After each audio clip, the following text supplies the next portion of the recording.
Cut हो जाओ।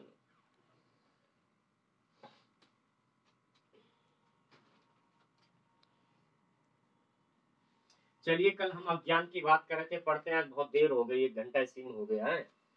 तो अज्ञान हमने कल पढ़ा था, तो लक्ष्मी ने बाद में ज्वाइन किया। अच्छा सत्येंद्र जी, आप बताइए अज्ञान क्या है?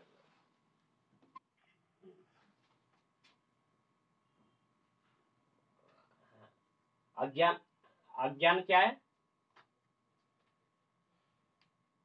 ज्ञान का विरोधी, हाँ अज्ञान। ठीक है, ज्ञान का विरोधी। और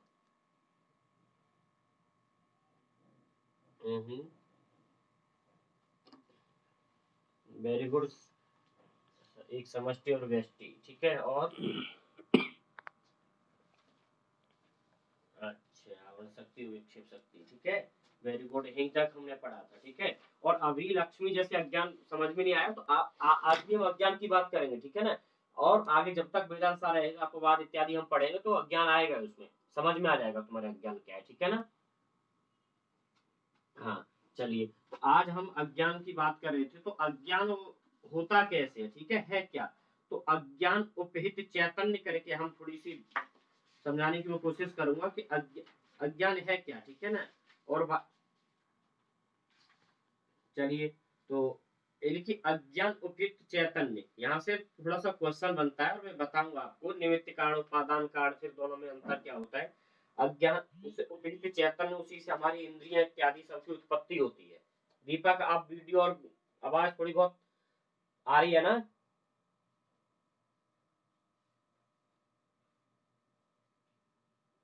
दीपक,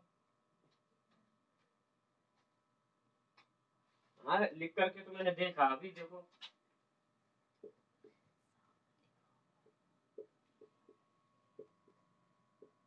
क्या लिख रहा है ये?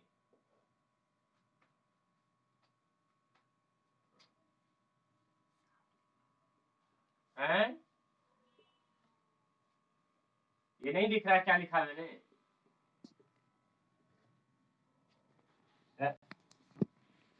हाँ, इसका मतलब उनको अगले मुख्यमंत्री दिख रहा है, तो हमारी खुद की नेट की प्रॉब्लम भी हो सकती है, ठीक है ना।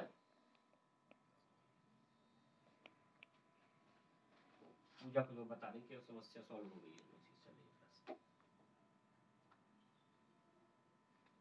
ठीक है। दीपक, नहीं दिख रही है वीडियो?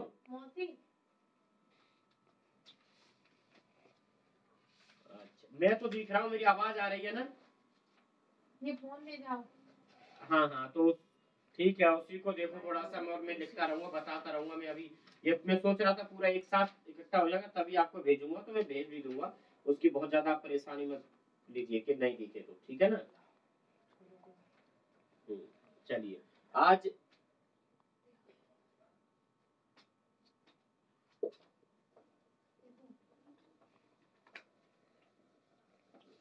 अज्ञान की बात करेंगे। अज्ञान ही चल रहा था, तो अज्ञान से उपयुक्त चैतन्य क्या होता है, थोड़ा सा कल वहां पर हम छोड़ दिए थे। अज्ञान के भेद तो हो गए थे, अज्ञान की 2 शक्ति हो गई थी, ठीक है।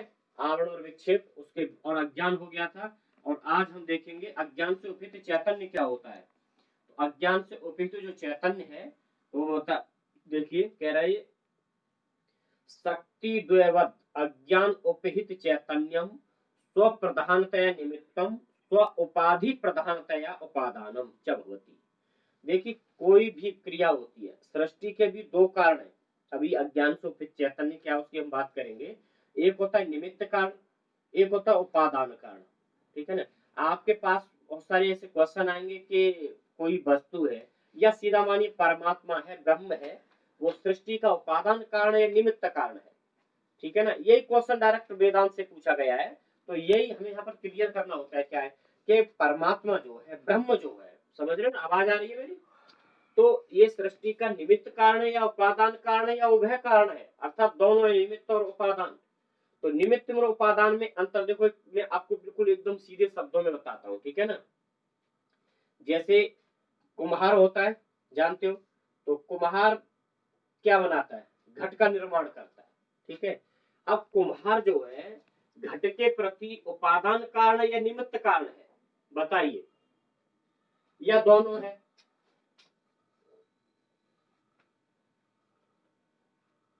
हाँ बोलिए कोई।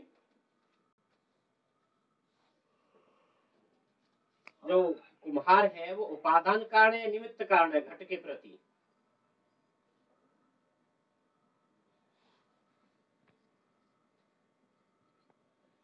हाँ, ठीक है ना। आप देखिए जो कुम्हार है वो निमित्त कारण है कि आप देखिए जब हम कोई कार्य कर रहे हैं तो उसके प्रत्येक वस्तु के दो पहलू होते हैं, एक निमित्त कारण एक उपादान कारण। और कुम्हार जो है निमित्त कारण है, ठीक है ना। कुम्हार जो है घट का निर्माण करने में निमित्त कारण है। अब कुंभकार क्या हो गया? कुंभकार हो गया निमित्त कारण, ठीक है ना। ये दिख रहा है थोड़ा बहुत मैं कुछ लिख रहा हूं तो कुंभकार निमित्त कारण हो गया। अब देखिए कुम्हार तो क्या था हमारा निमित्त कारण है, तो यहाँ पर उपादान कारण क्या क्या क्या होगा? उपादान कारण, ठीक है। तो उपादान कारण, अब देखिए जब हम कोई कार्य करते हैं तो उसमें एक ही पहलू नहीं होता कि इसके कारण हमारा कार्य होता है। उस प्रत्येक वस्तु के निर्माण में दो पहलू होते हैं, ठीक है। किसी का भी निर्माण हो, एक निमित्त कारण होता है और एक उपादान कारण होता है। तो वेदांत का जो ब्रह्म है सृष्टि प्रक्रिया को मानता है कि ब्रह्म सृष्टि का निमित्त कारण भी है और उपादान कारण भी है, दोनों याद रखना, ठीक है ना।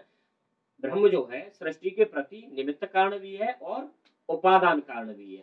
अब उसी प्रकार से जैसे कुंभकार घट के प्रति, मान लीजिए घट है, ठीक है ना, घटा। अब कुंभकार निमित्त कारण भी है और उपादान। अब उपादान में यहाँ पर क्या आएगा? जैसे केवल हम कुम्हार को यदि यहाँ पर पकड़ के ले आए दिल्ली में, मान लीजिए मैं अपने कमरे में बिठा लूं कि कुम्हार जी एक हमें अच्छा सा मतलब घड़ घट का निर्माण करके दे दीजिए, तो क्या वो मटके का निर्माण कर सकता है? मटके की उत्पत्ति हो सकती है?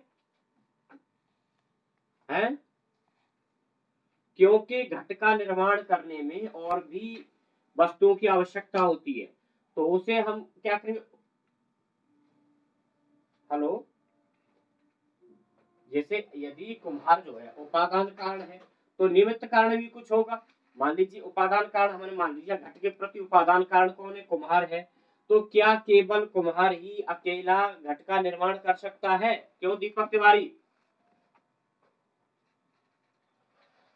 कुम्हार ही केवल घट का निर्माण कर सकता है क्या? नहीं कर पाएगा, ठीक है। क्योंकि उसमें निमित्त कारण, कुम्हार को घट का निर्माण करने के लिए क्या चाहिए?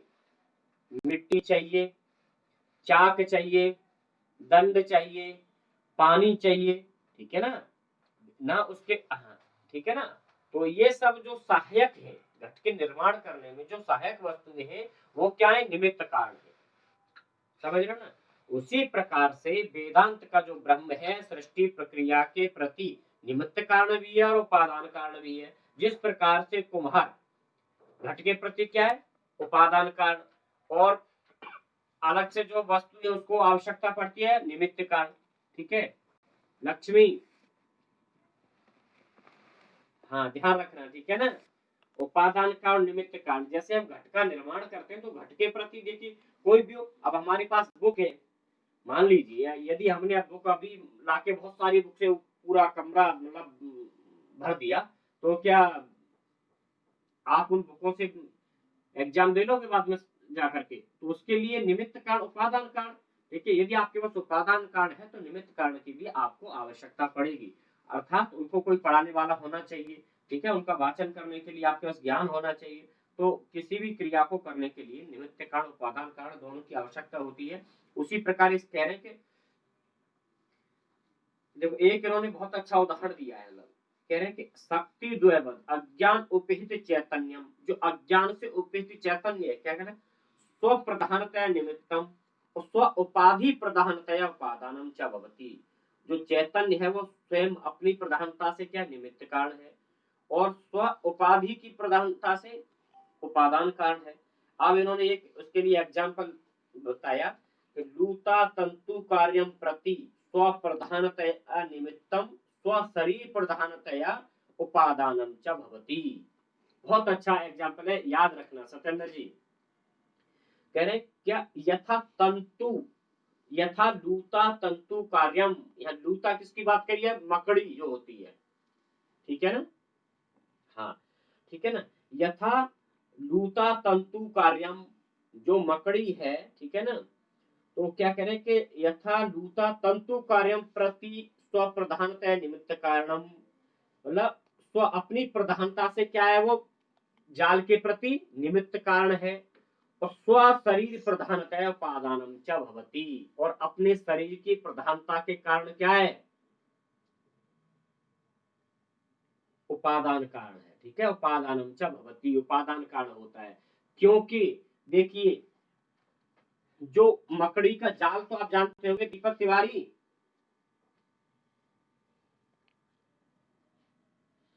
दीपक तिवारी,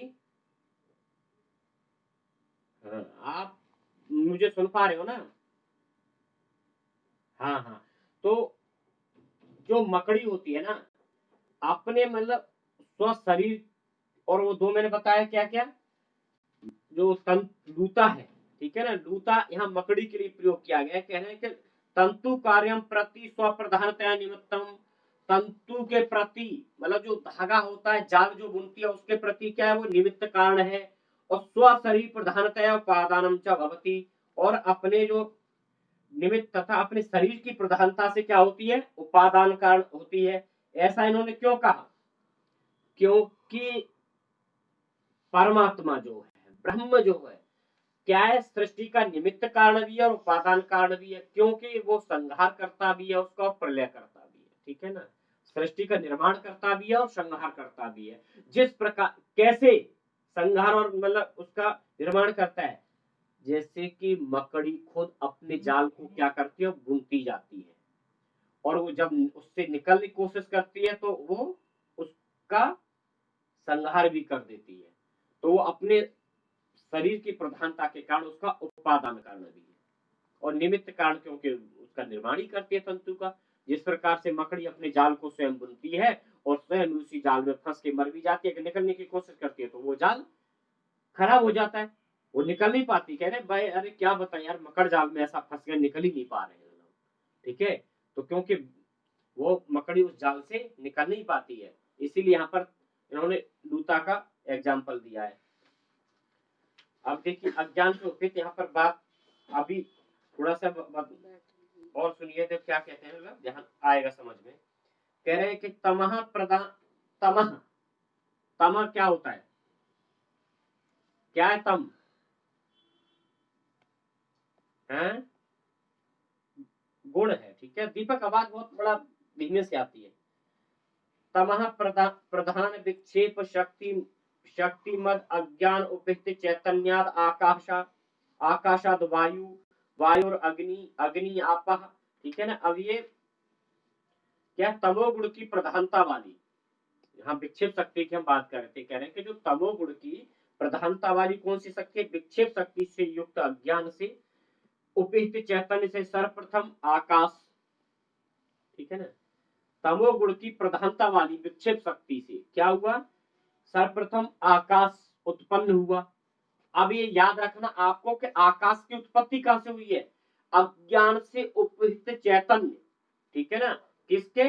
जो तमोगुण की प्रधानता वाली विक्षेप शक्ति है, उसके अज्ञान से उपहित चैतन्य से, अज्ञान से उपहित चैतन्य से क्या उत्पन्न हुआ? आकाश, ठीक है? क्या उत्पन्न हुआ? आकाश। और आकाश, अच्छा एक बार सत्येंद्र जी कोई भी, एक मिनट रुको, कोई नहीं, मैं ही उसे को फोन करता हूँ बार बार।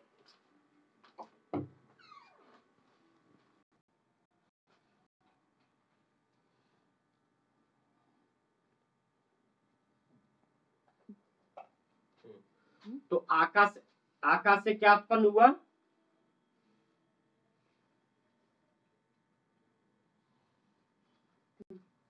क्लास चल रही है, क्या हुआ? हेलो, हाँ, क्लास चल रही है, क्या हुआ?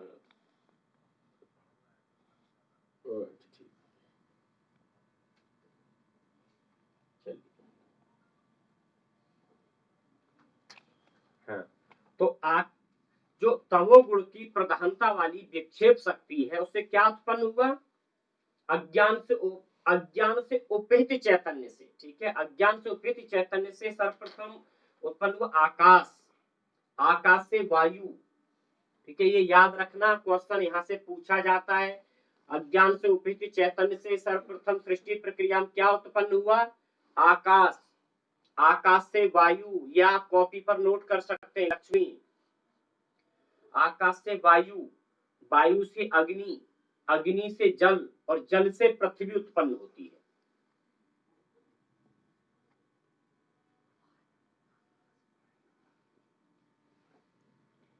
हाँ हाँ मुझे पता है, ये उपहित चैतन्य बताऊंगा, ठीक है। हाँ, आकाश से वायु, वायु से अग्नि, अग्नि से जल, और जल से पृथ्वी उत्पन्न होती है, ठीक है ना। अब ये इसमें क्या है, श्रुति वचन है, ठीक है ना, हम इनको प्रमाण मान सकते हैं क्योंकि श्रुति वचन है। उन सब में क्या जड़ता की अधिकता देने के कारण, उनके कारण अज्ञान और उपहित चैतन्य, देखो ये उपहित चैतन्य क्या है, किसी से मतलब जो अज्ञान से उपहित है, अज्ञान मतलब उससे ढका हुआ है एकदम से, मतलब आवरणित किया हुआ है, उपहित मतलब उसके ऊपर से एकदम आवरण प्रकार से एकदम घिरा हुआ है उससे। उपहित जो चैतन्य है, ठीक है, चैतन्य क्या होता है, कॉन्शियसनेस, मतलब चैतन्यता है उसमें, मतलब उस चैतन्य की हम बात कर रहे हैं, क्योंकि अज्ञान में भी कहीं ना कहीं हम देखिए, जब अज्ञानी पुरुष होता है, मानी वो अज्ञान है, तो क्या उसमें सोचने विचारने की शक्ति नहीं है? अगर किसी के पास ज्ञान नहीं है, वो परमात्मा के बारे में नहीं जानता, तो वो अपने पेट तो भरता है ना, चैतन्यता तो उसमें है। दीपक, मान लीजिए कोई मतलब पागल टाइप का हल्का सा माइंड जिसमें कम है, तो चैतन्यता तो उसमें है, वो अज्ञान से उपहित चैतन्य है एक प्रकार से मानिए, ठीक है, तो आवरणित किया हुआ पदार्थ या वस्तु। तो कह रहे अज्ञान उपहित चैतन्य का तमोगुण होना सिद्ध होता है, क्योंकि वो तम अंधकार में होता है। अगर कोई अज्ञान से उपहित है तो क्या होगा? तमोगुण प्रधान होगा उसमें, ठीक है ना। उन आकाश आदि पंचभूतों में अपने अपने साक्षात कारणों के गुणों से आधार पर ही सत्व रजस तम की प्रधानता से उत्पन्न होते हैं। जो सभी मतलब पंच महाभूतों की बात की है, कहाँ से कैसे उत्पन्न होते हैं, तो ये सत्व रज तम इन गुणों के प्रभाव के कारण ही उत्पन्न होते हैं। अभी हम बहुत अच्छे से पंच ज्ञानेन्द्रियां, पंच कर्मेंद्रियां, पंच प्राण में बताऊंगा इनका कार्य क्या क्या होता है, कहाँ कहाँ से कैसे इनकी उत्पत्ति होती है, ठीक है ना। हाँ हाँ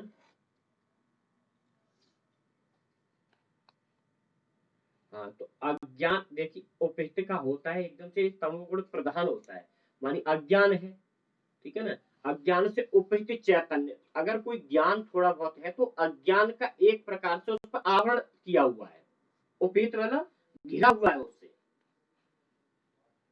और वो और घिरा क्यों है वो? क्योंकि वो तम प्रधान है। अब तम गुण के बारे में अगर पता होगा, तम जिस व्यक्ति में तमोगुण की प्रधानता होती है वो वैसे ही अंधकार में ही होता है, ठीक है ना। इसलिए रजोगुण की, वहां रजोगुण सत्वगुण की प्रधानता वाला व्यक्ति अच्छा माना जाता है, हालांकि ये तीनों बराबर बराबर मात्रा में होने पर ही व्यक्ति सम प्रकार का होता है। तो एक प्रकार से उससे घिरा हुआ है, ठीक है दीपक। चलिए, तो ये याद रखना आप, सर्वप्रथम तमोगुण की प्रधानता वाली, ठीक है, विक्षेप अज्ञान से उपहित चैतन्य से सर्वप्रथम आकाश उत्पन्न हुआ, आकाश से वायु, वायु से अग्नि, अग्नि से जल, और जल से पृथ्वी उत्पन्न होती है। जी, ठीक है। अब एक वेदांत का जो बहुत, देखिए वेदांत में शरीर तीन, अब यहाँ शरीर सूक्ष्म शरीर की बात कर रहे हैं, सूक्ष्म शरीर क्या होता है, तो वेदांत में शरीर तीन प्रकार के माने गए हैं, ठीक है। शरीर त्रया मतलब शरीर जो है तीन प्रकार के हैं वेदांत में। आप में से कोई बताएगा कौन कौन से तीन प्रकार के वेदांत में शरीर की बात की गई है? हाँ,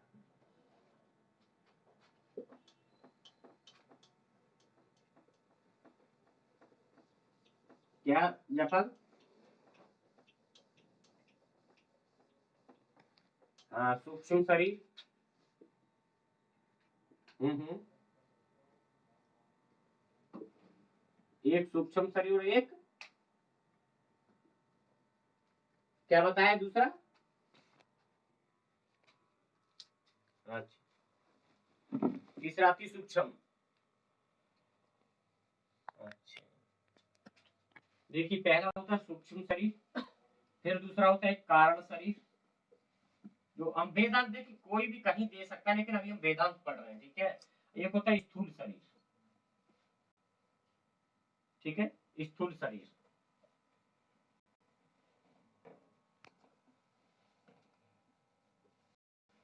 तो ये ध्यान रखना, वेदांत में शरीर 3 प्रकार के होते हैं। वेदांत में शरीर के कितने भेद होते हैं? 3, ठीक है। सूक्ष्म शरीर, कारण शरीर और स्थूल शरीर।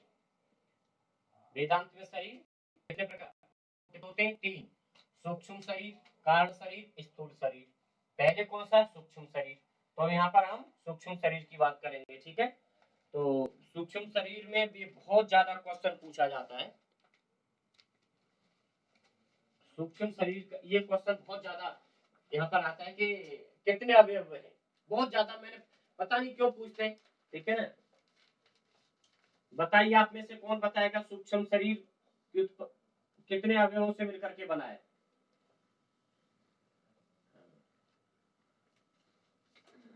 सत्येंद्र जी, लक्ष्य में याद रखना, सूक्ष्म शरीर जो है 17 अवयवों से मिलकर के बना है, ठीक है। हाँ। और ये वेदांत का सूक्ष्म शरीर है, ठीक है। सांख्य में भी सूक्ष्म शरीर है। अब सांख्य का सूक्ष्म शरीर कितने तत्वों से मिलकर बना है, ये बताइए। सूक्ष्म शरीर की बात कर रहा हूं मैं। हाँ, क्या बताया शास्त्री जी? 25 तो टोटल तत्व मानते हैं। बताओ कौन बताएगा? 18 से मिलके बना है, ठीक है। हाँ, वेदांत का 17 और सांख्य का 18। वहां पर एक तत्व जोड़ देता है, उसको अभी बताऊंगा। चलिए, सूक्ष्म शरीर। अब सूक्ष्म शरीर की यहाँ पर हम यदि बात करते हैं तो सूक्ष्म शरीर किन किन से मिलके बना है? क्या है सूक्ष्म शरीर?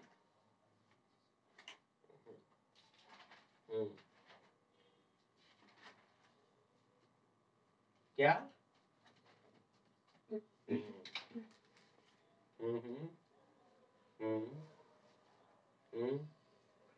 चलिए, ठीक है।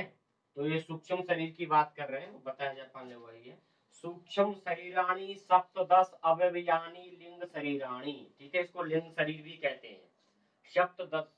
सप्तदश अवयवानी मतलब ये जो सूक्ष्म शरीर जो है सप्तदश अर्थात 17 अवयवों से मिलकर के बना है, ठीक है ना।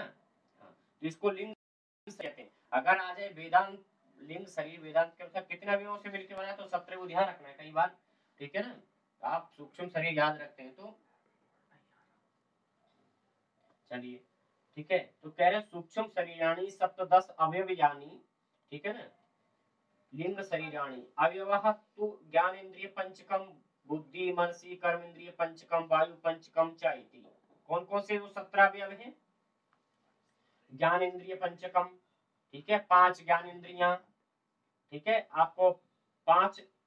हाँ, तो ज्ञान इंद्रियां 5 पता ही है। हाँ, कौन कौन सी ज्ञान इंद्रियां 5?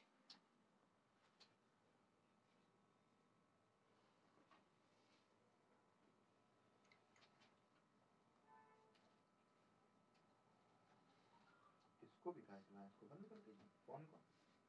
नहीं कोई आता है तो ठीक है। अच्छा, कोई जाए ऊपर तो इसी पे अपना ही अकाउंट खोल लीजिएगा, ठीक है ना। हाँ, तो ज्ञानेन्द्रिय पंचकम, बुद्धि मनसी, 5 ज्ञानेन्द्रियां, बुद्धि और मन, ठीक है। कर्मेंद्रिय पंचकम, पंच कर्मेंद्रियां, और वायु पंचकम चाइती, ये याद। हाँ, ठीक है ना। अब देखिए, हाँ बताऊंगा इसे। प्राण अपान व्यान, ठीक है, उदान समान। 5 वायु होती है ना, 5 प्रकार की वायु, जैसे 5 ज्ञानेन्द्रिय, 5 तो पंच ज्ञानेन्द्रियां, पंच ज्ञान पंच ज्ञानेन्द्रियां और पंच, ठीक है, कर्मेंद्रियां और पंच कर्मेंद्रियां, पंच वायु, ठीक है। हाँ, बुद्धि और मन, +1 17 है, सप्तदश, ठीक है ना, सप्तदश। तो सूक्ष्म शरीर सप्तदश अवयवों से अर्थात 17 अवयवों से मिलकर बना है। वेदांत में इसे लिंग शरीर भी कहते हैं। और वो जो 17 जो पदार्थ हैं, 17 जो अवयव हैं, वो कौन कौन से हैं? बताओ लक्ष्मी, कौन कौन से 17 अवयव?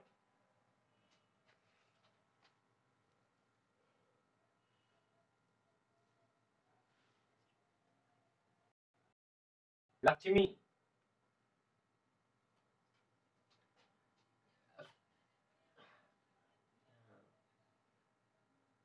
ठीक है ना।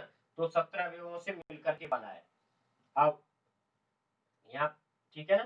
तो पंच ज्ञान इंद्रियां पता है, अभी ये आगे वे बताऊंगा क्या क्या है, वो एकदम से क्लियर हो जाएगा। ठीक है, कि ज्ञान ज्ञान इंद्रियाणी, ज्ञान इंद्रियां कौन कौन सी हैं? श्रोत्र, त्वक, चक्षु, जिह्वा, घ्राण, आख्यानी, ठीक है ना। अब इनकी उत्पत्ति कैसे होती है वो आगे अभी मैं चार्ट बना के बताऊंगा, ठीक है। अब आगे क्या है? बुद्धि नाम निश्चयात्मक अंतःकरण वृत्ति, बुद्धि अंतःकरण वृत्ति है, ठीक है ना। 5 तो ज्ञान इंद्रिया होगी, इसके कार्य क्या लगभग लगभग इनका पता है, मैं आगे और इसकी हम चर्चा करेंगे, अभी मैं लिखवाऊंगा। आगे कह रहे बुद्धि नाम निश्चयात्मक अंतःकरण वृत्ति, बुद्धि जो है हमारी कैसी अंतःकरण की वृत्ति है? निश्चयात्मक, ठीक है। सत्येंद्र जी, बुद्धि निश्चयात्मक क्यों है?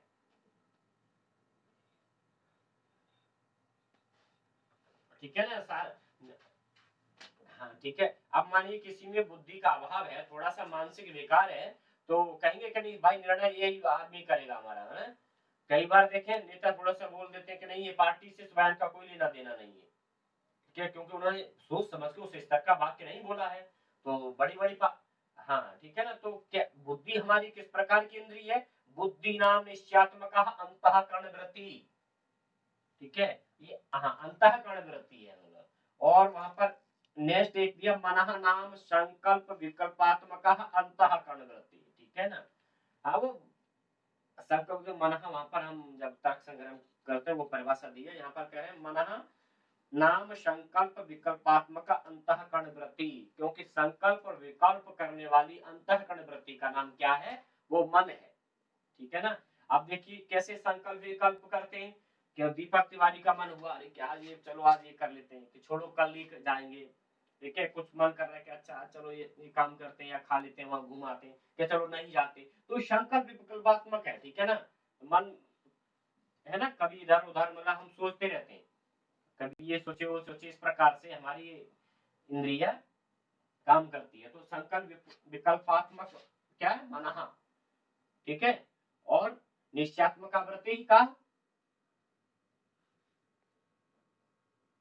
निश्चयात्मक वृत्ति का बुद्धि, और संकल्प विकल्पात्मक मन, ठीक है। हाँ हाँ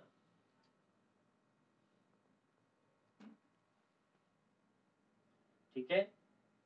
हाँ, अब देखिए इनकी उत्पत्ति के बारे में बता रहे हैं कि अनयो एव चित्त अहंकार्यो अंतर्भाव, दोनों के चित्त और अहंकार में अंतर हो जाता है कि एते पुनः आकाश आदिगत सात्विक अंशेभ्य मिलितेभ्य उत्पद्यन्ते, ठीक है। एतेषां प्रकाशात्मकत्वात् सात्विक अंशात् कार्यत्वम्। अब यहाँ पर मुझे थोड़ा सा एक चार्ट बना के मैं आपको बता देता हूँ ये कैसे कैसे ज्ञान इंद्रियों की उत्पत्ति होती है, ठीक है। रजो अंश से सत्व अंश से अलग अलग, तो कई बार ये पूछ लेता है, आपको ये पता होना चाहिए, ठीक है ना। हाँ देखिए ज्ञान इंद्रिय, पहले ज्ञान इंद्रिय हल्का सा कहीं अगर आप लिख रहे हैं तो एरो लगा के लिख सकते हैं। सूक्ष्म शरीर 17 अवयवों से मिलकर बना है, उसके नीचे हम लिख देंगे। हाँ हाँ, तो ज्ञान इंद्रिय जहाँ लिख रहे हैं ना वहां पर लिखिए जरा। पंच ज्ञान इंद्रियां एक हल्की सी, हाँ जैसे ना मैंने लिखा है हेडिंग डालेंगे पंच ज्ञान इंद्रियां,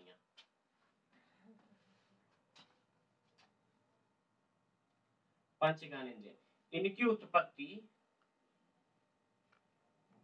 इनकी उत्पत्ति, जयपाल जी आवाज आ रही है ना? हाँ। इनकी उत्पत्ति आकाश आदि,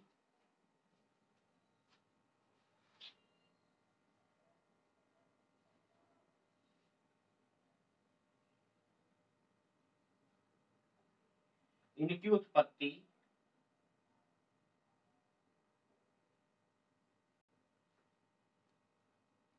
आकाश आदि अपंचीकृत सूक्ष्म भूतों के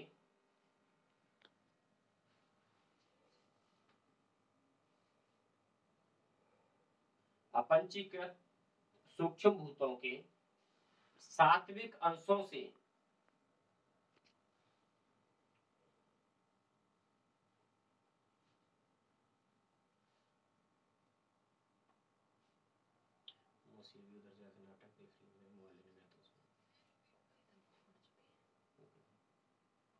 एक मिनट, हाँ क्या बोला लक्ष्मी? हाँ हाँ देखो, मतलब पंच ज्ञानेंद्रिय इनकी उत्पत्ति आकाश आदि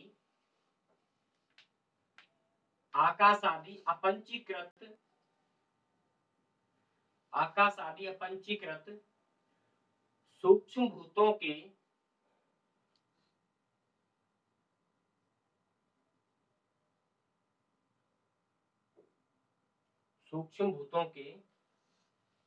सात्विक अंश से,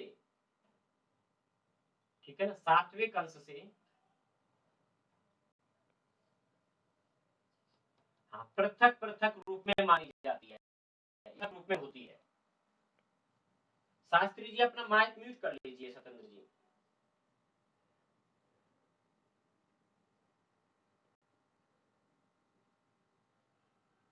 ठीक है, इनकी उत्पत्ति आकाश आदि या पंचीकृत सूक्ष्म भूतों के सात्विक अंशों से पृथक पृथक रूप में मानी जाती है। यह पर लिख लिया ना?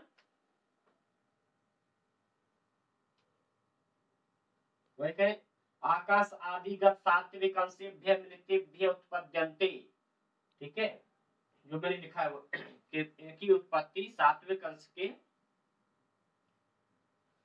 पृथक पृथक सूक्ष्म भूत के सात्विक अंश से मानी जाती है। ठीक है, पृथक पृथक रूप में अलग अलग।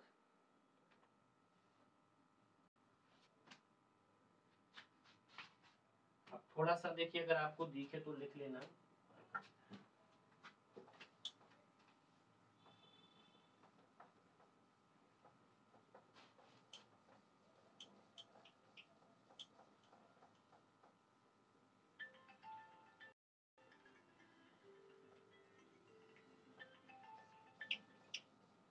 हाँ, यहाँ पर एक चार्ट बना सकते हैं ना, ठीक है, चार्ट बनाइए। चार्ट नहीं देखिए, आकाश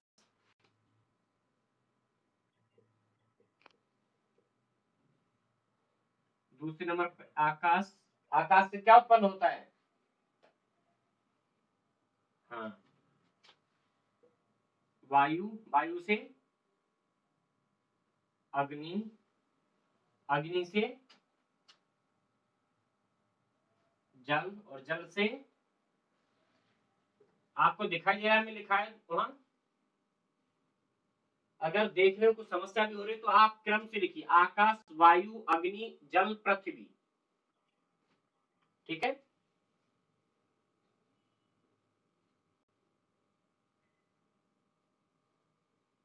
दिखाई दे रहा है संजय जी? ठीक है, ये सूक्ष्म भूत के सात्विक अंश से,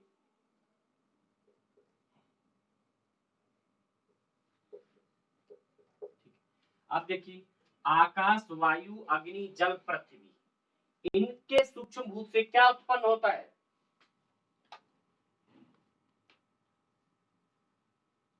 आकाश से क्या उत्पन्न हुआ है फिर? स्रोत। ठीक है, आकाश से क्या उत्पन्न हुआ? स्रोत। हाँ, और वायु, वायु से त्वक, अग्नि से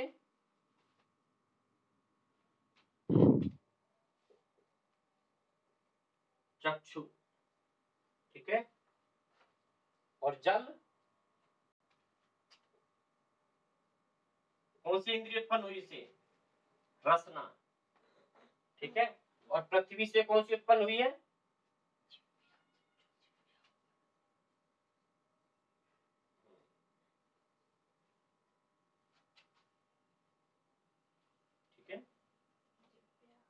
जिब्बे होती है। ठीक है, अब देखिए, आकाश से श्रोत्र, वायु से त्वक, अग्नि से चक्षु, जल से रसना या जिह्वा, ठीक है, पृथ्वी से ग्रहण वाला ग्रहण, इन 5 ज्ञान इंद्रियों की उत्पत्ति हुई है। ठीक है ना, आकाश से श्रोत्र कान घ्राण इंद्रिय, वायु से त्वक त्वचा, हमारी जो स्पर्श करने की हमें शक्ति मिलती है इससे, ये भी हमारी एक इंद्रिय है। ठीक है ना, मैं वो भेज दूंगा जापान। ठीक है, तो आकाश से श्रोत्र, वायु से त्वक, अग्नि से चक्षु, अग्नि से हमारी किस इंद्रिय की उत्पत्ति हुई है लक्ष्मी? ठीक है, जल से रसना, रसना जिह्वा, ठीक है, और पृथ्वी से घ्राण मतलब नासिका इंद्रिय, नासिक इंद्रिय। ठीक है ना, तो हमारे इन 5 पंचीभूत मतलब ये पंच महाभूत है ना, सूक्ष्म भूत इनको हम कहते हैं। तो इन 5 महाभूतों से किसकी उत्पत्ति हुई है? इनके सात्विक अंश से ज्ञान इंद्रियों की उत्पत्ति हुई है। ये आप ध्यान रखना, जब भी क्वेश्चन आता है दीपक तिवारी जी, हम थोड़ा सा वहां पर कंफ्यूज हो जाते हैं। ठीक है, सूक्ष्म भूतों के ये जो पंच महाभूत हैं, इनके सात्विक अंश से किसकी उत्पत्ति हुई है? ज्ञान इंद्रियों की उत्पत्ति हुई है। यही जब क्वेश्चन आता है तो हार्ड बन जाता है। ठीक है, ज्ञान इंद्रियों की उत्पत्ति कहां से हुई है? अपंचीकृत अर्थात 5 महाभूतों से, सूक्ष्म महाभूतों से 5 ज्ञान इंद्रियों की उत्पत्ति हुई है।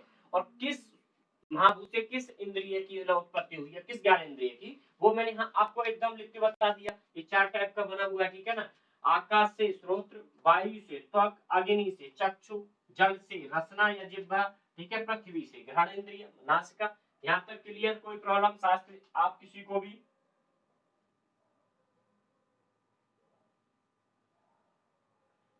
जयपाल आ रहा है ना समझ में?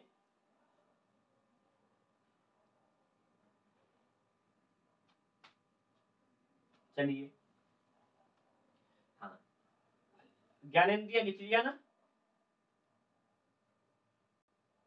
अब कर्मेंद्रिय लिखिए ऐसे ही।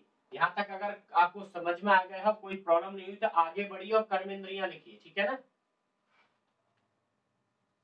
मैं इसको बिता रहा हूँ। ठीक है, हाँ, जयपाल मैसेज मिल रहा है।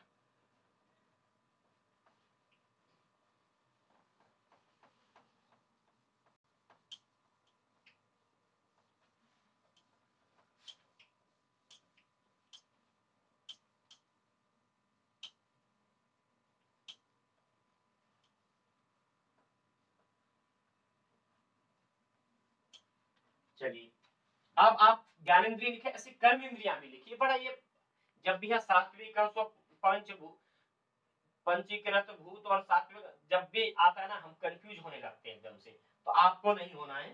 तो आप अब कर्मेंद्रिय लिखिए, लिखो लक्ष्मी, जैसे कि हेडिंग डाली थी ना अपने ज्ञानेन्द्रियां, तो ऐसी कर्मेंद्रियां एक हेडिंग लिख लीजिए। ठीक है,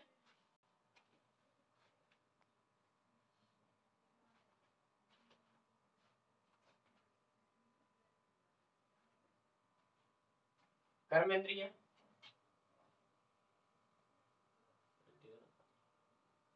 कर्मेंद्रिय हेडिंग डालिए। कई बार ना इसमें वेदांत सार की बुक सबके पास होती है, इसमें एकदम भाषा होती है कि कहां से क्या, तो हम थोड़ा सा वहां पर कंफ्यूज कर देती है, तो ये चीज समझ में नहीं आती।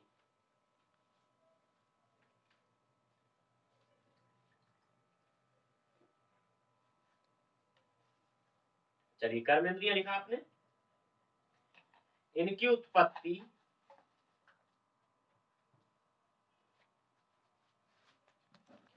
उत्पत्ति अपंचीकृत सूक्ष्म भूतों के, इनकी उत्पत्ति अपंचीकृत, इनकी उत्पत्ति सूक्ष्म भूत, इनकी उत्पत्ति अपंचीकृत सूक्ष्म भूतों के,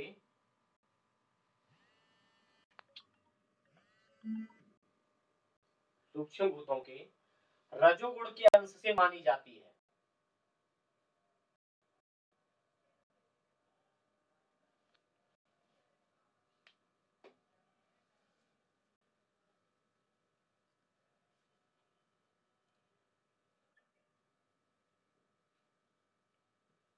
रजोगुण के अंश से मानी जाती है।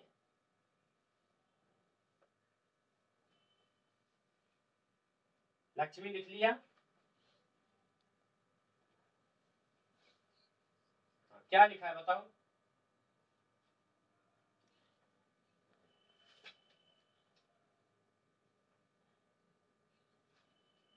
ठीक है ना।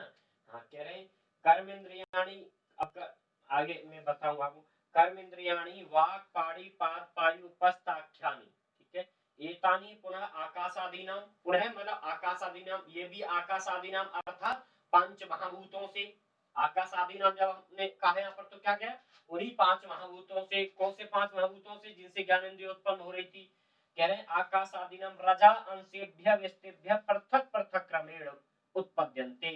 ये मतलब आकाशादीनाम अर्थात अपंचीकृत पंच महाभूतों के रज अंश से व्यस्तेभ्य पृथक पृथक क्रमेण उत्पद्यते, रजो अंश से पृथक पृथक रूप में उत्पन्न होती हैं। क्या? पंच कर्मेंद्रियां। और पांच कर्मेंद्रियां कौन कौन सी हैं? वाक् पाणि पाद पायु उपस्थ आख्यानि, ठीक है।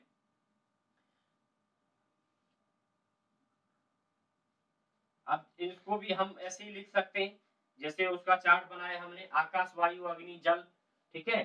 थोड़ा सा उसको भी लिख लीजिए, याद रहेगा कौन से पंच महाभूत से। तो इन कर्म यहाँ अपंचीकृत लिखेंगे, वही अपंचीकृत सूक्ष्म भूत के रजो अंश से, ठीक है ना। तो कौन से पांच महाभूत हैं दीपक? पहले कौन सा लिखूं? अज्ञान, हाँ रुकिए, अज्ञान से उपहित चैतन्य से सर्वप्रथम किसकी उत्पत्ति होती है ये बताओ?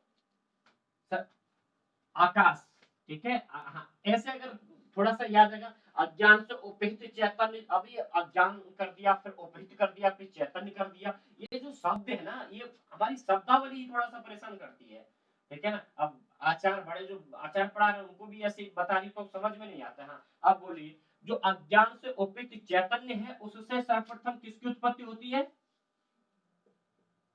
आकाश की। और आकाश से किसकी होती है? आकाश से किसकी उत्पत्ति होती है? वायु, ठीक है। और वायु से अग्नि, हाँ, और अग्नि से, हाँ, और जल से, हाँ, ठीक है ना। अब यही हमें कई बार कंफ्यूज करता है कि सच बता रहा हूं आपको, मैंने खुद एग्जाम दिया नेट का, एक बार आया कि जल की या अग्नि की, इन्हीं से किसी पूछा इसकी उत्पत्ति किससे होती है, और इतना कंफ्यूज माइंड, मतलब समझ में नहीं आ रहा है किससे होती है, क्योंकि हमने उस हिसाब से पढ़ा नहीं कि भाई इतना भी काम, क्योंकि उस समय पता भी नहीं होता है कि इतना महत्वपूर्ण हो सकता है, ठीक है ना। अभी आपको ये आसान लग रहा है, लेकिन कई बार जब आप नहीं पढ़ेंगे, आपको मतलब अध्ययन छूटा हुआ होगा या फिर आप एग्जाम हॉल में बैठे होंगे, तो ये चीज हमें कई बार परेशान करने लगती है, ठीक है ना। कि आकाश से वायु, वायु से अग्नि, ठीक है, अग्नि से जल, हाँ जल ही दिया। अब जल ही दिया, मतलब जल की उत्पत्ति किससे होती है? अग्नि से। तो थोड़ा सा आ रहा था माइंड में, ऐसे लगा दिए। तो एक हमारा बड़ा प्रबुद्ध मित्र था, बोला बाद में आकर के, बोले यार तुम गलत कर दिए क्वेश्चन। मैंने की कैसे? कि अग्नि से जल की उत्पत्ति कैसे हो जाएगी? अग्नि तो जल का नाश करती है, मतलब अग्नि मैंने कैसे नाश करती है? अग्नि पर जल मारो तो अग्नि जल जल जाता है, मेरी अग्नि बुझ भी तो जाती है ना, ऐसा भी तो होता है। ठीक है, वो उस समय इतना पता नहीं था, लेकिन ये बहुत इंपॉर्टेंट है, ठीक है। आकाश से वायु, वायु से अग्नि, अग्नि से जल, जल से पृथ्वी उत्पत्ति होती है। अब देखिए, हम कर्मेंद्रिय हम पढ़ रहे थे, तो आकाश से हमारी किस कर्मेंद्रिय की उत्पत्ति होती है? वाक, ठीक है, हाँ वाक। और वायु से पाणी, ठीक है, पाणी है जी। अरे पागल लड़के, हम कर्मेंद्रियों की बात कर रहे हैं, और तो ज्ञान इंद्रिय है मिस्टर दीपक। हम कर्मेंद्रियों की, मैंने लिखवाया, आपने लिखा नहीं क्या? कर्मेंद्रियां इनकी उत्पत्ति या पंचीकृत सूक्ष्म भूतों के रजो अंश से मानी गई है, अर्थात इनकी रजो अंश से इनकी उत्पत्ति होती है। हम कर्मेंद्रियों की बात कर रहे हैं, ठीक है ना। और ज्ञानेंद्रियों की उत्पत्ति अपंचीकृत पंच महाभूतों के सात्विक अंश से होती है, ये तो बिल्कुल एकदम गड़बड़ हो जाएगा। यहाँ हम कर्मेंद्रियों की बात कर रहे हैं, ज्ञानेंद्रियों की नहीं। तो ये बात ध्यान देना, यहाँ पर हम किसकी बात चल रही है। तो ठीक है ना, वायु से किसकी उत्पत्ति होगी फिर, पानी की, ठीक है। और अग्नि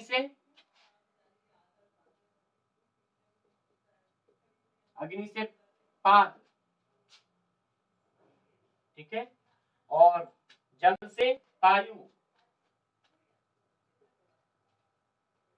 ठीक है। और पृथ्वी से उपस्थ। यही 5 कर्मेंद्रियां होती हैं, वाक, पाणी, पाद, वायु और उपस्थ, ठीक है।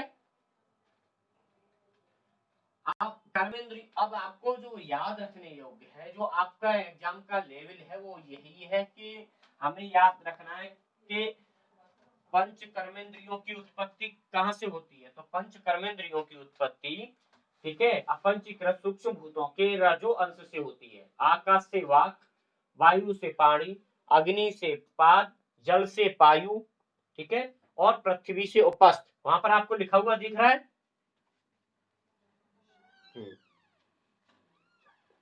अच्छा, चलिए। तो ये 5 कर्मेंद्रियों की उत्पत्ति हमारे अपंचीकृत सूक्ष्म भूतों के रज अंश से मानी गई है। और ज्ञानेंद्रियों की उत्पत्ति सत्येंद्र जी कहां से होती है, सात्विक अंश से होती है, ठीक है। हाँ, तो यहाँ तक आपको क्लियर है ना लक्ष्मी। हाँ, तो ये आपको अब याद रखना, 5 ज्ञानेंद्रियां आपको पता चल गया, 5 कर्मेंद्रियां कौन सी हो गई ये पता चल गया, इनकी उत्पत्ति कहां से होती है तो वो भी पता चल, ये सब आपको, ठीक है, यहाँ सेव कर लेना है, ठीक है। चलिए, आप हम सूक्ष्म शरीर पढ़ रहे हैं। सूक्ष्म शरीर 17 अवयवों से मिलकर बना है। ज्ञानेंद्रिय हमें पता चला, कर्मेंद्रिय हमें पता चला, 2 अंतःकरण वृत्ति, एक बुद्धि, बुद्धि क्या निश्चयात्मक वृत्ति है, एक मन है, मन क्या है, संकल्प विकल्पात्मक है।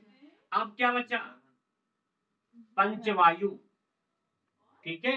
अब जैसे हमने 5 कर्मेंद्रिय लिखा, 5 ज्ञानेंद्रिय लिखा, 5 कर्मेंद्रिय लिखा, अब हम लिखेंगे पंचवायु। अभी कुछ देर पहले जापान पूछ रहे थे पंचवायु कौन कौन से होते हैं, तो वो भी अब आपको पता चल जाएगा कहाँ होते हैं, कैसे होते हैं, ठीक है। चलिए, पंचवायु लिखिए आप।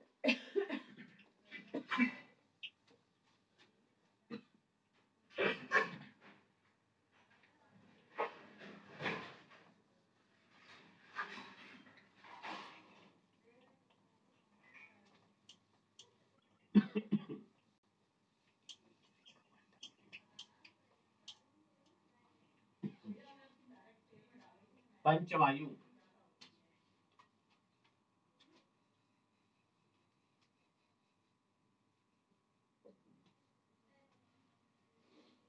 ठीक है, पंचवायु। इनकी उत्पत्ति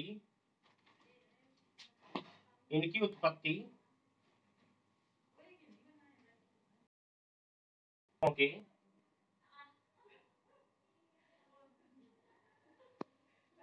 रजोवंश से मानी गई है।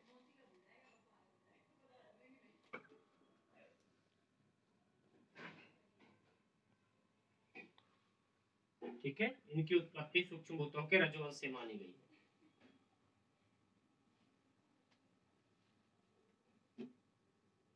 ठीक है, हाँ, इनकी भी रजोवंश से, तमोवंश से नहीं, तमोवंश से पंचवायु योग इत्यादि क्रिया किया जाता नहीं, तमो में नहीं होती है, ठीक। ये याद रखना, कर्मेंद्रिय और ये दोनों पंचवायु रजोवंश से, और ज्ञानेंद्रिय सात्विक अंश से, ठीक है। चलिए, आप देखिए जयपाल, पंच जो वायु आप कह रहे थे, मन की आएगा सब, कौन कौन सी पंचवायु, प्राण, ठीक है। दूसरा क्या है, अपान, दूसरा कौन सा है, अपान। तीसरा व्यान, चौथा समान, और पांचवा उदान, ठीक है। प्राण, अपान, व्यान, समान, उदान, पंच वायु। ठीक है, वायु पंचकम भी इसे बोल देते हैं। ठीक है ना। चलिए, अब इनके कार्य क्या है, इनके कार्य क्या है देखिए। तो प्राण यही लिखते जाएंगे, अगर आपको दिख रहा हो तो प्राण क्या है, नास का अग्रवर्ती में, अगर प्राण के नीचे लिखना है, अगर आपको साफ नहीं दिखे तो आप उसको मतलब मैं बोल रहा हूं उसको सुनकर लिख सकते हैं। ठीक है, नास का अग्रवर्ती।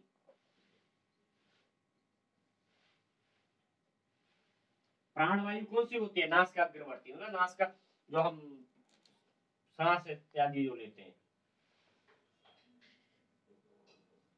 ठीक है,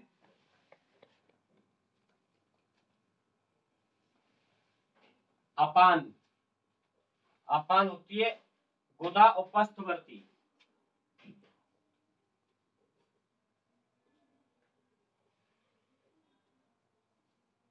ठीक है,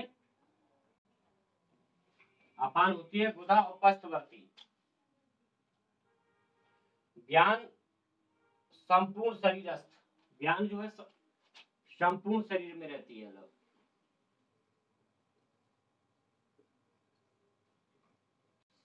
संपूर्ण शरीर। ठीक है, अगर आपको वहां नहीं दिखे तो आप मेरे बोलने के अनुसार लिख सकते हैं। और समान उदस्त, समान उदस्त। ठीक है,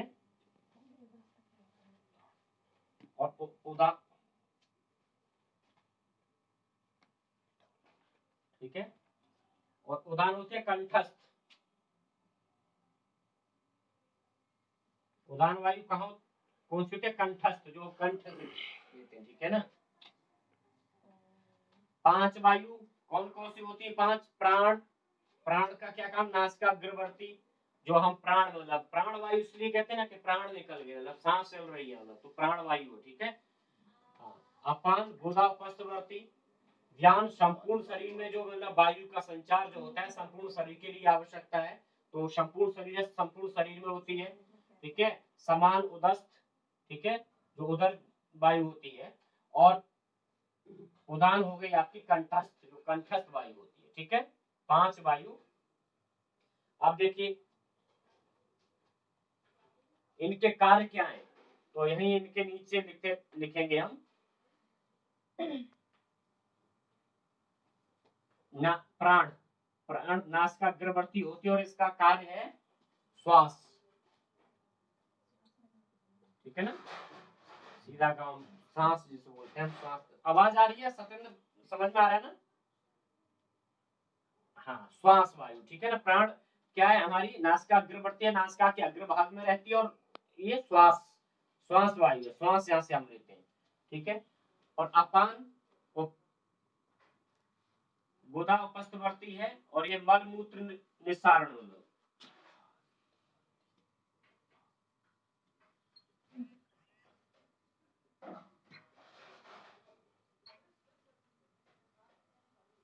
गुदा उपस्थवर्ती है, मल मूत्र निस्सारण। ठीक है, उसके बाद व्यान कहाँ रहती है हमारी, संपूर्ण शरीरस्थ वायु। व्यान संपूर्ण शरीर में रहती है, और इस जो संपूर्ण शरीर में रहती है इसका कार्य क्या, रक्त संचरण, मतलब हमारे रक्त का संचरण करती है। ठीक है ना।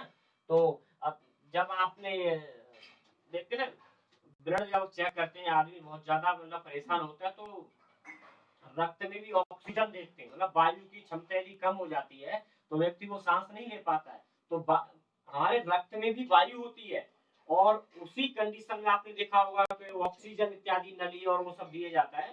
तो ये मैंने देखा है हॉस्पिटलों में कि ब्लड टेस्ट करेंगे, ब्लड में जब आता है कि ऑक्सीजन की कमी है, तो ब्लड से पता चलता है कि हमारे जो शरीर में वायु का संचार कम हो रहा है, जिसकी वजह से सांस लेने में समस्या होती है। तभी मतलब कृत्रिम साधनों से व्यक्ति के लिए मतलब सांस इत्यादि की वो ऑक्सीजन दी जाती है। ठीक है ना। तो चलिए, तो ये रक्त संचरण ज्ञान का काम है, रक्त संचरण संपूर्ण शरीर में होती है। ठीक है, उदस्त जो है समान वायु उदस्त में होती है, मतलब उदर में हमारे पेट में पाचन, ये हमारे पाचन का कार्य करती है, ये पाचन उदस्त जो है पाचन का कार्य करती है, ठीक है। जो हम खाते पीते वो सब एक प्रक्रिया से गुजरता है, जो पाचन की क्रिया उदान वायु समान के द्वारा होती है, ठीक है। और उदान का कार्य है ये कंठस्थ कंठ में रहती है, और मृत्यु के समय निस्सारण, मतलब मृत्यु के समय निस्सारण, मृत्यु के समय निस्सारण, जो मृत्यु के समय सांस निकलती है वो काम है इसका, मृत्यु के समय निस्सारण।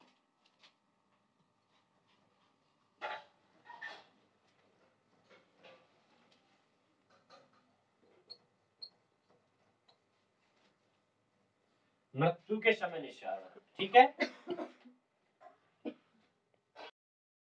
वायु पांच वायु के क्या कार्य आपने हो सकता है लिख लिए हो, नहीं लिखे हो तो बहुत अच्छा है, ठीक है, लिख लिए हो तो और अच्छा है।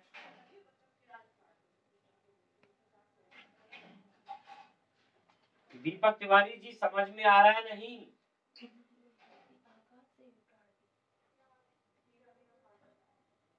तिवारी जी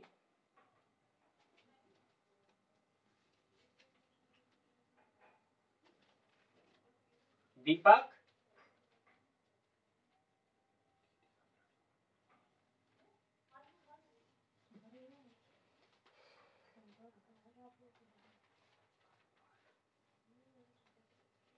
ठीक है, इनके कार्य होते हैं जैसे प्राणवायु है वो ऊर्ध्वगमनशीला होती है, ठीक है, नासिका अग्रवर्ती होता है, ये ऊपर को गमन करती है, ठीक है। बहुत ज्यादा इसमें मत लिखिए, कोई नहीं, वो फिर कंफ्यूज होने लगते हैं।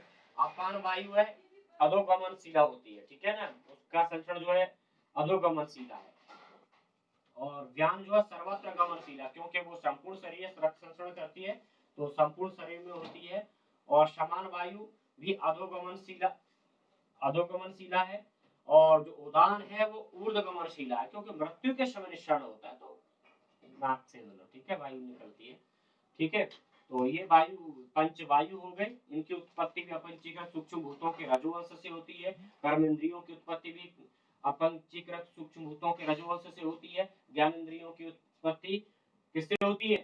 सात्विक वंश से, ठीक है। और वहां पर आपको ये ध्यान देना है, सर्वप्रथम अज्ञान से उत्पत्ति चैतन्य से क्या उत्पन्न हुआ? आकाश, आकाश से वायु, वायु से अग्नि, अग्नि से जल और जल से पृथ्वी, ठीक है। हाँ, तो ज्ञानेन्द्रियां, कर्मेंद्रियां, पंच वायु, यहाँ तक अगर कोई समस्या ना हो तो मुझे थोड़ा सा आप बता दीजिए, मैं आगे बढ़ूं, या इसमें कहीं कोई समस्या इत्यादि आ रही हो तो मैं बताऊं।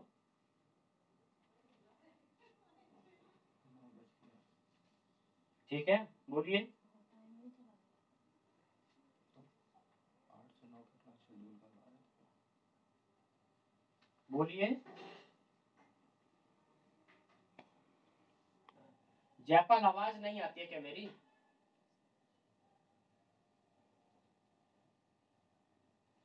अच्छा अच्छा, हाँ ठीक है। तो सांख्य मतावलंबी और अपने अलग मानते हैं, इस प्रकार से नहीं मानते, ठीक है ना। वो मैं सांख्य को जब पढ़ेंगे तब करेंगे, नाग कूर्म कृकल धनंजय। हाँ जी,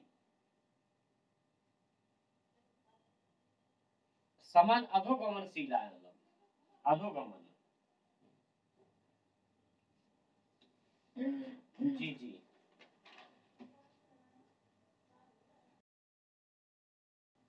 तो ये हुआ आपका सूक्ष्म शरीर।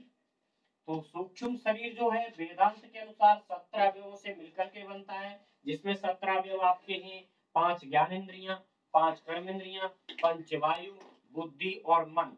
अगर मुझे नहीं लगता कि आपको यहाँ पर कोई संशय होना चाहिए, बुद्धि हमारी अंतःकरण वृत्ति है, मन भी हमारी अंतःकरण वृत्ति है, बुद्धि निश्चयात्मक वृत्ति है, क्योंकि किसी भी कार्य का हमें करना है नहीं करना है, मान लो हमें अभी पढ़ना नहीं पढ़ना है, इसका निश्चय हमारी बुद्धि करती है। मन क्या है? संकल्प विकल्पात्मक वृत्ति है, तो मन कहता है कि हाँ पढ़ लेना चाहिए, कि नहीं एग्जाम कब होगा, ये होगा, बहुत सारी इस प्रकार के जो विचार आते हैं वो मन का कार्य है, ठीक है। लेकिन हाँ नहीं, हमें पढ़ना ही है, इस प्रकार जो निर्णय करती है वो बुद्धि है, ठीक है। तो 2 इंद्रियां वो हो गई, और 5 ज्ञानेन्द्रियां, 5 कर्मेंद्रियां, पंचवायु 15 और 2 17, तो सप्तदश अवयवानी क्या है? बस अब ये से मिलके क्या बनता है हमारा वेदांत का सूक्ष्म शरीर बनता है। और जब हम सांख्य पढ़ेंगे तो उसकी बात करेंगे, उसमें 18 तत्वों से मिलके बनता है, वहां पर बुद्धि को और जोड़ दिया है, वो तो कोई नहीं, हम सांख्य भी पढ़ेंगे जब वेदांत पढ़ रहे हैं, तो यहाँ तक कोई समस्या नहीं होनी चाहिए। अभी मैंने आपको बताया था कि वेदांत में जो है शरीर त्रय है, शरीर 3 प्रकार के होते हैं। लक्ष्मी, वेदांत में शरीर जो है त्रेहा वेदांत, ठीक है, 3 प्रकार के होते हैं। कौन कौन से 3 प्रकार के होते हैं जी? सूक्ष्म शरीर, कारण शरीर और स्थूल शरीर। अब हम पढ़ लिया तो हमें क्या पढ़ना चाहिए अब? कारण शरीर, ठीक है। दीपक तिवारी, आवाज और कुछ आता पता हो तो थोड़ा सा सूचित कर देना, ठीक है। ये भी मिटा देता हूँ।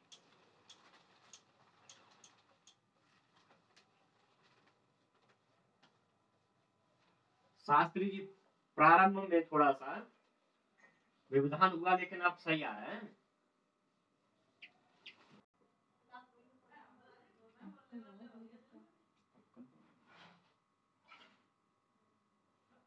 कारण शरीर, ठीक है। अब अभी हमने पढ़ा कौन सा? सूक्ष्म शरीर। अब हम पढ़ेंगे कारण शरीर, ठीक है।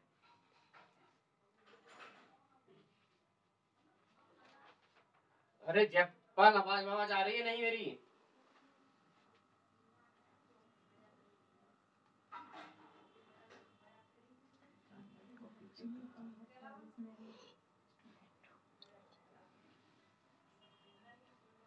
हाँ, वो मैसेज करते हैं, आ रही है, ठीक है।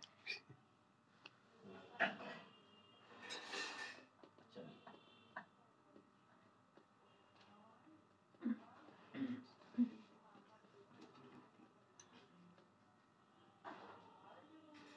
समझ में आ रहा है ना? जी सर। चलिए, कारण शरीर। तो वेदांत लिखिए, थोड़ा हल्का से एक लाइन लिख लीजिए। वेदांत दर्शन के अनुसार, वेदांत दर्शन के अनुसार, पंडित साहब देख रहे हैं ना?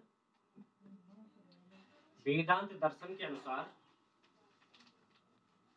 कारण शरीर 3 कोषों से मिलकर बना है।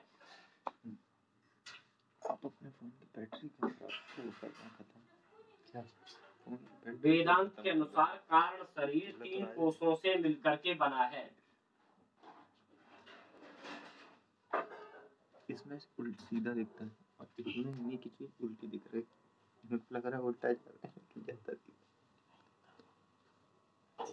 ठीक है। वेदांत दर्शन के अनुसार कारण शरीर 3 कोषों से मिलकर बना है। अब देखिए, किताब की भाषा में मैं सिंपल एकदम से अपनी भाषा में समझाता हूं, आपको याद कैसे होगा। आगे चले, लिख लिया ना सबने?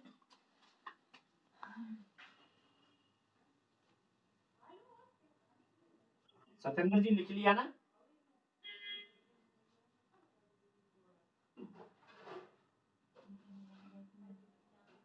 सत्येंद्र जी,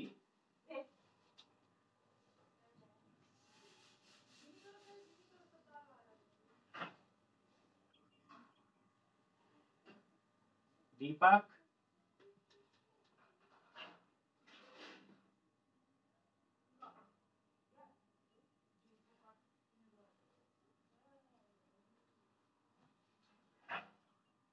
दीपक, किसी का फोन वाइब्रेट कर रहा है।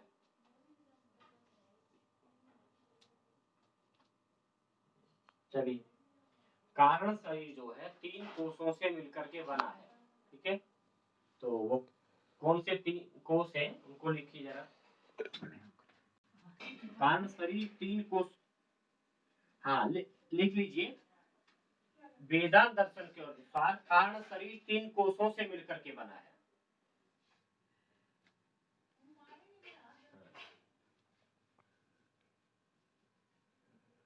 ठीक है।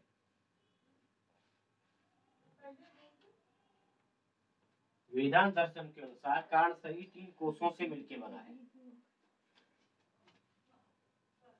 एक है विज्ञानमय कोष,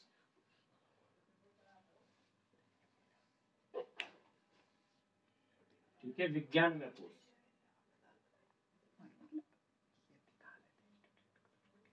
पहला एक कौन सा है, विज्ञान में कोश। दूसरा है मनोमय कोश, मनोमय, ठीक है। और तीसरा है प्राणमय कोश।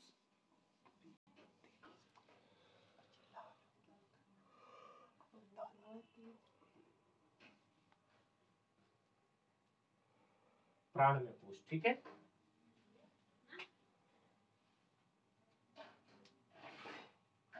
वेदांत दर्शन के अनुसार प्राण शरीर 3 कोषों से मिलकर बना है, ठीक है। पहला विज्ञानमय कोश, दूसरा मनोमय कोश, तीसरा प्राणमय कोश।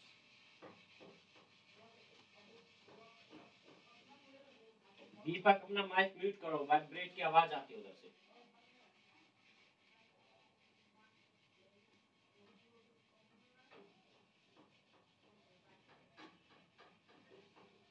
ठीक जी।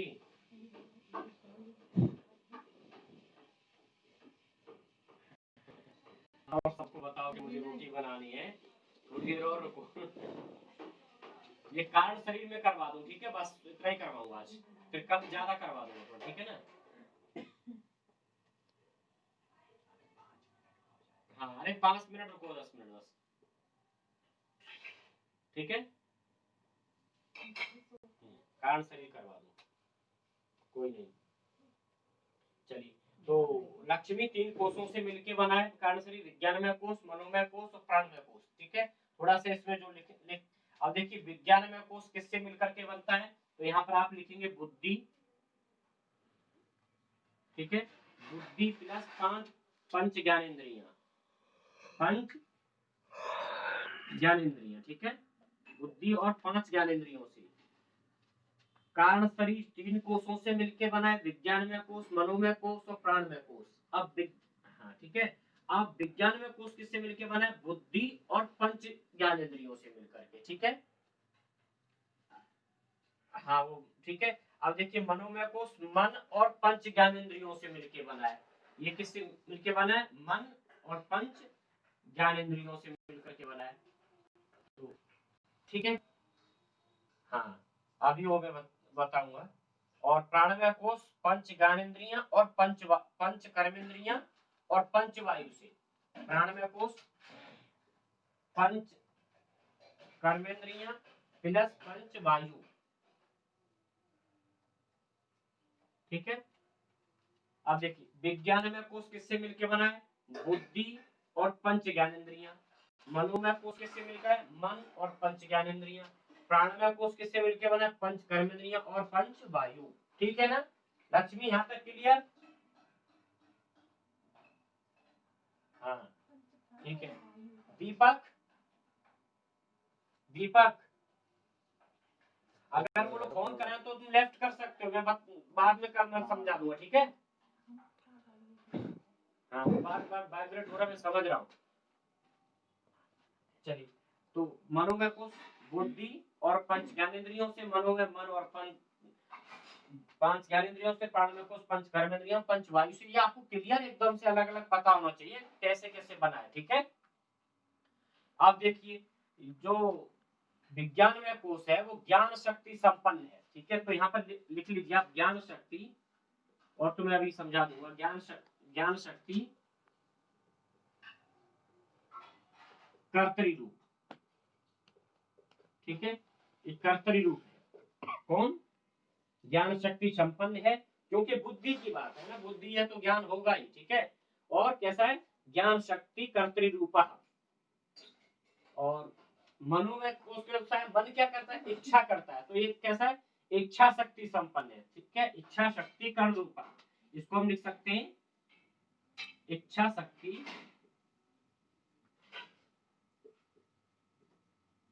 कर्ण रूपा, इच्छा शक्ति कर्ण रूपा। और प्राणमय कोष है, तो ये प्राणमय अभी हमने पढ़ा, पंच जो वायु है, पंच प्राण है, वो क्या करते हैं, ठीक है ना, क्रिया शक्ति संपन्न है, तो इसको लिख सकते हैं हम क्रिया शक्ति, क्रिया शक्ति संपन्न है और कैसा है, कार्य रूपा। ठीक है,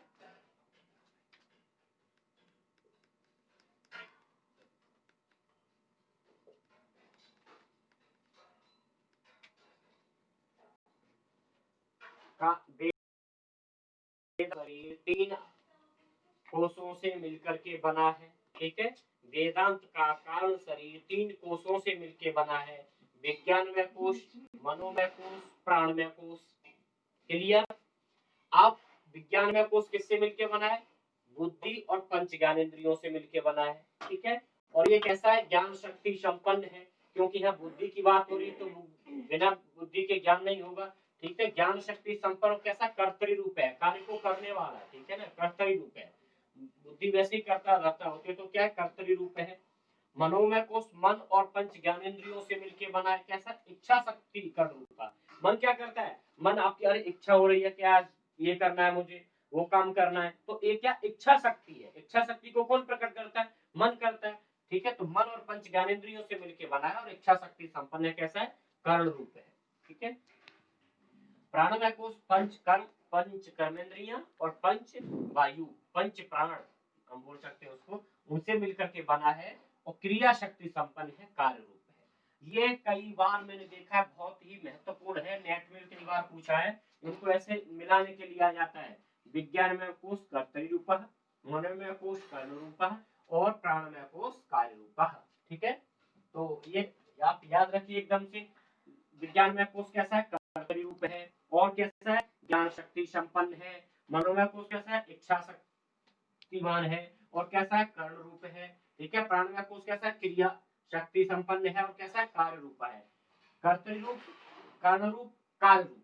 ठीक है, ये ज्ञान शक्ति संपन्न, ये इच्छा शक्ति संपन्न, वो क्रिया शक्ति, तीनों में पता चला लक्ष्मी, एकदम क्लियर हो। अब बताओ, कारण शरीर कितने कोषों से मिलकर बना है, 3 कोषों से मिलकर बना है। ठीक है, कौन कौन से 3 कोष,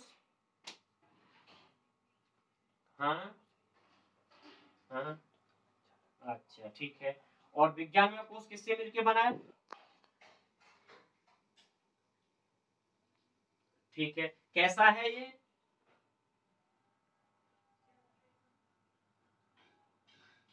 ठीक है, और मनोमय कोष के, मनोमय कोष किससे मिलकर बना है,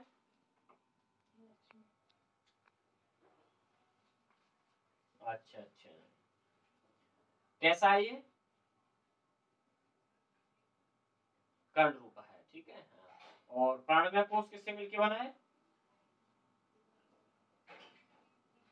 हाँ, अच्छा अच्छा, चलिए ठीक है ना, समझ में आया।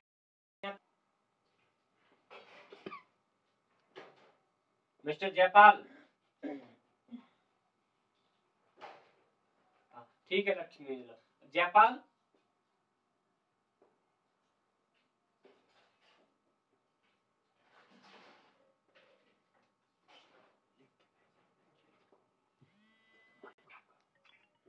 माइक ऑन करो, बोलो अगर आवाज आ रही है तो, बाकी कल इससे आगे पढ़ेंगे। ठीक है ना, वो दोनों को काम था थोड़ा सा, और मुझे भी थोड़ा नेट जाना है कुछ सामान के लिए। ठीक है,